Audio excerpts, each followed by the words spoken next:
दोस्तों, क्या आपने नोटिस किया है नया टीवी खरीदते समय अगर टीवी के पीछे बैक साइड में पोर्ट है और अगर आप दीवार पर टीवी हैंग करने वाले हैं तो क्या आप उनको यूज कर पाएंगे?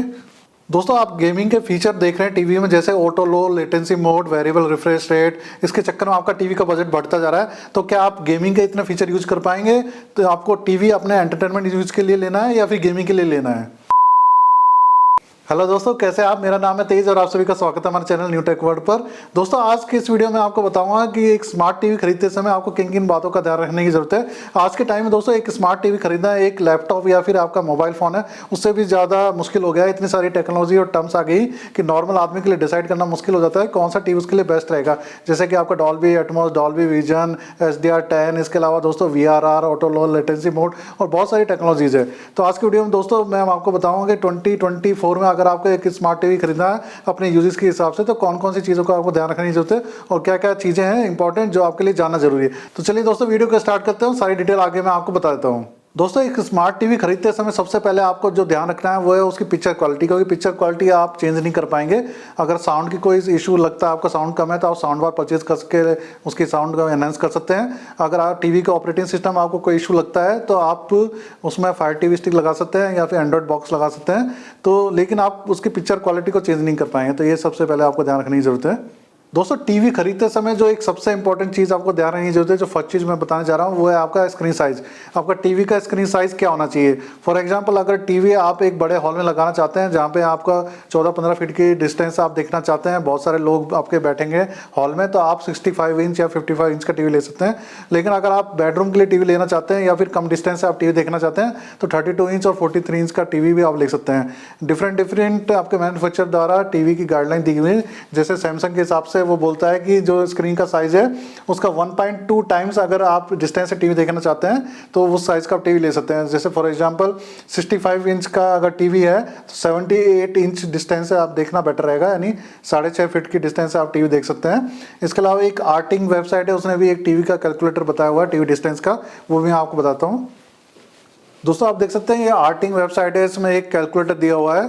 तो 43 इंच का टीवी है आपका, ये 6 फीट की डिस्टेंस से बता रहा है कि आपका बेस्ट रहेगा। इतनी डिस्टेंस आप देख सकते हैं। अब जैसे इसका साइज मैं बढ़ाता हूँ, फॉर एग्जांपल मैं इसको 65 कर देता हूँ, तो 65 इंच के टीवी के लिए आइडियल डिस्टेंस ये बता रहा है वो है 9.1 फीट, यानी कि आपका इस डिस्टेंस या इससे ज़्यादा डिस्टेंस आप देखेंगे तो ये टीवी आपके लिए साइज़ का टीवी बेस्ट रहेगा। दोस्तों, जो दूसरी इंपॉर्टेंट चीज़ है स्मार्ट टीवी खरीदते समय जो ध्यान रखने की जरूरत है आपको, वो है टीवी का रेजोल्यूशन कितना होना चाहिए। तो अगर 2024 में अगर आप एक नया टीवी लेने की सोच रहे हैं तो 4K रेजोल्यूशन आपको लेना चाहिए, क्योंकि बहुत सारे OTT प्लेटफॉर्म पे आजकल कंटेंट 4K में इजीली अवेलेबल है और नए कंटेंट आपको 4K में आ रहे हैं। अगर दोस्तों आपको बजट का कंस्टेंट है तभी आपको फुल HD या फिर HD में जाना है, नहीं तो आपको 4K टीवी लेना। और 8K टीवी लेने का आज के टाइम में कोई ज़्यादा फायदा नहीं है, क्योंकि 8K के कंटेंट अभी फिलहाल इतने अवेलेबल है नहीं है। दोस्तों, अब डिस्प्ले पैनल की बात कर लेते हैं। जनरली जो टीवी के पैनल है, दो टाइप के डिस्प्ले आपको मिलेंगे, एक IPS एक VA पैनल। तो दोस्तों IPS में क्या होता है, आपको व्यूइंग एंगल ज़्यादा मिलते हैं लेकिन उसमें कंट्रास्ट इतना अच्छा नहीं मिलता है। और VA पैनल में आपको क्या है, व्यूइंग एंगल इतना अच्छे नहीं मिलते हैं लेकिन कंट्रास्ट लेवल अच्छा मिलता है। तो जैसे आपको टीवी को सामने से ज़्यादातर देखना है तो आपको VA पैनल बेस्ट रहेगा। और अगर आप साइड से देखना चाहते हैं, मतलब कि आपका टीवी का लोकेशन ऐसी है या फिर ज़्यादा लोग आपके हॉल में देखना चाहते हैं टीवी साइड से, तो आप IPS पैनल वाला टीवी ले सकते हैं। कई बार दोस्तों टीवी मैन्युफैक्चरर आपके बता देते हैं कि VA पैनल है आपका टीवी या फिर IPS है, कई बार वो उसको बताते नहीं, हाइड करके रखते हैं, तो कई बार डिसाइड करना मुश्किल होता है। तो वैसे आजकल जैसे मॉडर्न टीवी आ रहे हैं तो मैंने देखा है कि उसमें VA पैनल में ही काफ़ी अच्छा आपको व्यूइंग एंगल मिल जाता है, तो कोई दिक्कत ऐसी है नहीं, दोनों टीवी के पैनल काफ़ी बेटर काम करते हैं। दोस्तों, कुछ टर्म्स और आपने सुनी होंगी जैसे कि QLED, नैनो सेल या फिर आपका ट्रिल्यूमिनस डिस्प्ले, तो ये तीनों टर्म्स एक जैसी हैं। LG ने इसका नाम नैनो सेल दे दिया है, सोनी में इसका ट्रिल्यूमिनस डिस्प्ले और सैमसंग ने इसका नाम QLED टीवी दिया है। इसमें क्या होता है, क्वांटम डॉट की लेयर और आती है, सेमीकंडक्टर लेयर होती है। तो ये क्या करती है, कलर कंट्रास्ट और ब्राइटनेस को और बेटर कर देती है, तो ज़्यादा बेटर आपको व्यूइंग एक्सपीरियंस में देखने को मिलता है। तो ये आपका QLED टर्म्स हो गई, क्वांटम डॉट की लेयर होती है। और दोस्तों एक होता है आपका OLED टीवी। OLED टीवी में क्या होता है, हर एक पिक्सल होता है उसके सेपरेट लाइट सोर्स होता है, लेकिन इसमें क्या है कि एक इमेज बर्निंग का इशू आ जाता है। जैसे कि फॉर एग्जांपल अगर आप लगातार एक ही चैनल को देख रहे हैं, जैसे कि आपका न्यूज़ चैनल देख रहे हैं, तो उसका लोगो होता है साइड में, वो आपका रिटेन रह सकता है स्क्रीन पर, तो इमेज बर्निंग बोलते हैं। तो ये OLED टीवी में आता है। लेकिन OLED टीवी में आपको कलर कंट्रास्ट, ब्राइटनेस और जो लोकल डिमिंग काफ़ी बेस्ट मिलता है, ब्लैक लेवल बहुत अच्छे मिलते हैं और कंट्रास्ट बहुत ही इसमें आपको बेटर मिलती है। दोस्तों अब बात कर लेते हैं जो हाई डायनेमिक रेंज होती है उसमें आपके डिफरेंट टर्म्स आपने सुनी होंगी, जैसे HDR 10, 10+, HLG, इसके अलावा डॉल्बी विजन IQ। तो इनमें क्या अंतर है? एक्चुअल में क्या होता है कि जो आपका ओरिजिनल जो कंटेंट है, जो आपका उसको रिकॉर्ड किया गया था, उसके साथ में उसको एक इन्फॉर्मेशन होती है, मीटा डाटा इन्फॉर्मेशन। अगर उसके हिसाब से कोई टीवी उसको डिकोड कर लेता है, यानी कि जो ओरिजिनली वो आपने रिकॉर्ड की थी जो वीडियो, वो HDR 10+ में थी। फॉर एग्जांपल अगर आपने सैमसंग का गैलेक्सी S22 अल्ट्रा मोबाइल से कोई वीडियो रिकॉर्ड की है HDR 10+ में, तो आपका जो अगर टीवी HDR 10+ को कंप्लाई करता है तो सेम ही आपको colour, contrast, brightness, enhance mode में उसको आपको वो रिप्रोड्यूस कर पाएगा। तो आपका HDR ऐसे काम करता है। और डॉल्बी विजन में क्या होता है दोस्तों, एक आपको डॉल्बी का लाइसेंस लेना पड़ता है। डॉल्बी लैब्स से लाइसेंस लेने के कारण कुछ टीवी इसको अभी भी अवॉइड कर रहे हैं। जैसे कि आपका सैमसंग, LG में अभी भी आपका डॉल्बी विजन वाले टीवी नहीं आते हैं, तो उसमें क्या होता है, लाइसेंस आपका लगता है।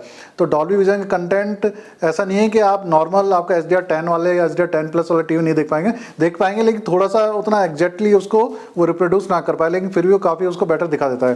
इसके अलावा दोस्तों एक फिल्म मेकर मोड भी होता है। तो कई टीवी मैन्युफैक्चरर्स को गारंटी करते हैं कि आपका जो ओरिजिनल कंटेंट जैसे आपका उसमें पिक्चराइज किया गया था, रिकॉर्ड किया गया था, सेम ही आपको फिल्म मेकर मोड में वो डॉल्बी विजन के इक्विवेलेंट आपको मिल जाएगा। तो ये कुछ टर्म्स होती हैं आपके हाई डायमेंशन रेंज जिनको बोलते हैं। तो आपका एक LG के टीवी एक टर्म्स और सुनने को मिलेगी, HDR 10 Pro। तो ये क्या है कि एक स्टैंडर्ड नहीं है, ये एक LG ने खुद ही अपना एक एल्गोरिथम डेवलप किया है। वो कह सकते हैं दोस्तों आपका हाई डायनेमिक रेंज का ही एक स्टैंडर्ड LG ने अपने लिए एक डिज़ाइन किया है। दोस्तों अब स्मार्ट टीवी की ऑपरेटिंग सिस्टम के कारण थोड़ा सा बताता हूँ आपको। जो ऑपरेटिंग सिस्टम देखने मिलेंगे टीवी में वो हैं, जैसे कि आपका सैमसंग टीवी में टाइजन OS मिलता है, आपका LG के टीवी में आपको वेब OS मिलेगा, और बहुत सारे कुछ टीवीज आजकल आ रहे हैं उसमें आपको फायर टीवी OS मिलता है, जो कि अमेजन फायर स्टिक में जैसा आपको ऑपरेटिंग सिस्टम होता है वैसे देखने को मिलता है। इसके अलावा दोस्तों जो पहले एंड्रॉइड टीवी था, अब गूगल टीवी से रिप्लेस हो गया है। वो सेम ही आपका सिमिलरली ओरिजिनली आपका एंड्रॉइड टीवी पे बेस होता है गूगल टीवी भी। उसमें थोड़ा सा कस्टमाइज स्क्रीन उसको चेंज किया गया है, उसका जो इंटरफेस है वो थोड़ा सा चेंज किया गया है। तो दोस्तों जो आपका LG का वेब OS है और फायर टीवी OS है, मैंने इसके बारे में स्टडी किया है, ये काफ़ी आपका फास्ट है, रेस्पॉन्स उसका काफ़ी अच्छा है। इसके अलावा जो आपका एंड्रॉयड या फिर गूगल टीवी के उसमें थोड़ा सा लैग आपको देखने को मिलता है। और बाकी टाइजन का OS भी आपका नए स्मार्ट टीवी में फास्ट आ रहा है। ये थोड़ा सा मैंने स्मार्ट टीवी का ऑपरेटिंग सिस्टम के बारे में आपको बता दिया।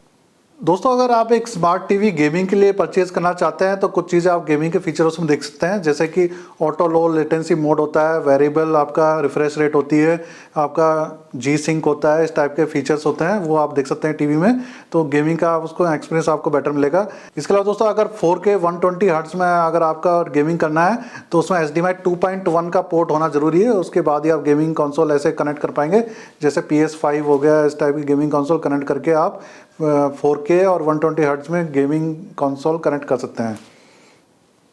दोस्तों अब थोड़ा सा आपको डॉल्बी एटमॉस के बारे में बताता हूँ। आजकल टीवी में डॉल्बी एटमॉस भी आने लगा है, लेकिन जो टीवी का इनबिल्ट जो स्पीकर होते हैं काफ़ी सफिशिएंट नहीं होते आपके डॉल्बी एटमॉस के लिए। साउंड बार का तो आपको कनेक्ट करनी पड़ेगी, और साउंड बार कनेक्ट करने के लिए आपका बहुत सारे लोग बोलते होंगे HDMI ERC मस्ट है, लेकिन अगर टीवी आपका 4K है और अगर डॉल्बी एटमॉस को सपोर्ट करता है तो आप HDMI ERC से भी अगर साउंड बार को कनेक्ट करेंगे तो आपको डॉल्बी एटमॉस मिल जाता है। उसका रीज़न ये है कि आपका जो नेटफ्लिक्स, प्राइम वीडियो और आपका हॉटस्टार है, ये सब जो आपके स्ट्रीमिंग ऐप्स होती हैं, इसमें डॉल्बी एटमॉस का जो कोडेक यूज होता है वो आपका होता है डॉल्बी डिजिटल प्लस, जो कि आपका HDMI ERC से भी पास हो सकता है।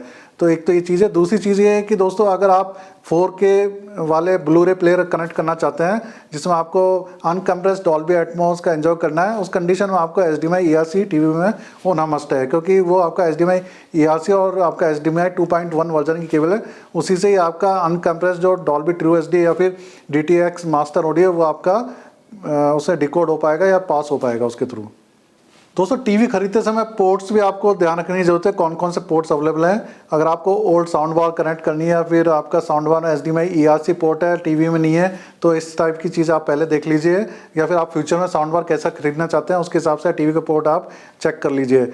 आज के टाइम में HDMI ERC वाले टीवी काफ़ी आ रहे हैं, तो HDMI ERC वाला टीवी आप ले सकते हैं। HDMI 2.1 आपको जब चाहिए, अगर आपको 4K 120 हर्ट्ज का कोई कंटेंट उसे प्ले करना है, गेमिंग करना है, तब आपको HDMI 2.1 वाले पोर्ट भी चाहिए। तो बहुत सारे टीवीज आजकल HDMI 2.1 वाले पोर्ट भी आ रहे हैं। इसके अलावा ईथरनेट पोर्ट हो गया, तो वो आपका इंटरनेट कनेक्टिविटी के लिए यूज़ होता है। इसके लिए ऑप्टिकल पोर्ट हो गया, साउंड वगैरह कनेक्ट करने के लिए। और ऑक्स पोर्ट आजकल टीवी में, बहुत से टीवी में आ नहीं रहा है। और एवी पोर्ट होता था, जो ऑडियो वीडियो वाला पोर्ट होता है आपका, रेड वाइट येलो वाला, वो भी बहुत सारे टीवी में नहीं आ रहा है। कुछ टीवी में एक कंपोजिट आपका 3.5 जैक वाला एक एवी पोर्ट आता है, तो उससे आप चाहे तो कनेक्ट करके टीवी से ओल्ड डिवाइसेस से कनेक्ट कर सकते हैं, जैसे डीवीडी प्लेयर या डीटीएच सेट टॉप बॉक्स से वो आप कनेक्ट कर सकते हैं। दोस्तों अगर स्मार्ट टीवी आप परचेज करने की सोच रहे हैं तो आफ्टर सेल सपोर्ट भी जरूर देख लीजिए और वारंटी जरूर चेक कर लीजिए। कई सारे जो टीवी मैन्युफैक्चरर हैं उनकी आफ्टर सेल सपोर्ट में हो सकता है आपको इशू हो, क्योंकि आपके सिटी में उसका सर्विस सेंटर ही ना हो। क्योंकि आपको जो मेजर आपके टीवी मैन्युफैक्चरर हैं जो इंडिया में पॉपुलर हैं, जैसे कि सोनी, सैमसंग, एलजी, उसके तो सर्विस सेंटर कोई इशू नहीं आता है। लेकिन कुछ नए नए आपके टीवी मैन्युफैक्चरर आ रहे हैं, उसमें हो सकता है थोड़ा सा इशू आपको हो सकता है। तो ये चीज़ भी आपको ध्यान रखने की ज़रूरत है। दोस्तों आज के इस वीडियो में मैंने आपको बताया कि एक स्मार्ट टीवी खरीदते समय किन किन बातों का आपको ध्यान रखने की जरूरत है। तो दोस्तों ये वीडियो अगर आपको पसंद आया तो कृपया वीडियो को लाइक, शेयर, कमेंट जरूर करना है।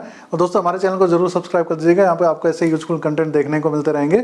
और दोस्तों आपका कोई भी क्वेश्चन है इससे रिलेटेड, टीवी खरीदने से रिलेटेड या इस वीडियो से रिलेटेड, तो आप कमेंट सेक्शन में पूछ सकते हैं। मैं पूरी कोशिश करूँगा आपका रिप्लाई करने की। तो दोस्तों इसी के साथ इस वीडियो को एंड करते हैं, नेक्स्ट वीडियो मिलते हैं। Thank you.